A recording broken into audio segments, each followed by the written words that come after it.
Do you have IBS? Well, in fact, it could be something called SIBO.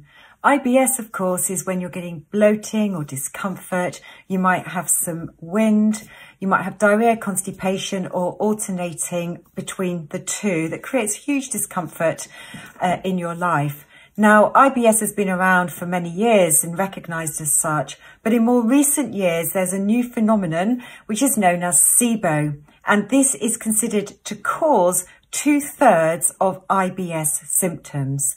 Now, what is SIBO? It stands for small intestinal bacteria overgrowth.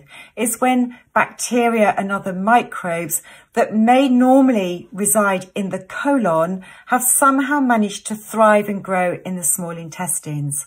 The small intestines, of course, is where we should be digesting and then absorbing the nutrients from our food.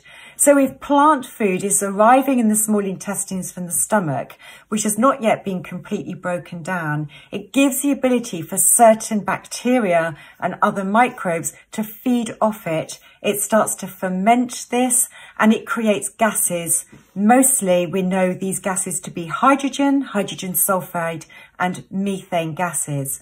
Now, if you've got gas in your stomach, you might burp. And if you've got gas in your colon, you'll have wind. But if this gas is trapped in your small intestines, it's got nowhere to go until eventually it starts to dissipate. And this is what creates so much pain and discomfort there. It equally contributes to the problems that we know with the typical IBS symptoms of diarrhea and or constipation. In fact, it's the methane gas that causes the constipation, the hydrogen gas more likely to cause diarrhea, and the hydrogen sulphide gas most likely to cause a combination of the two.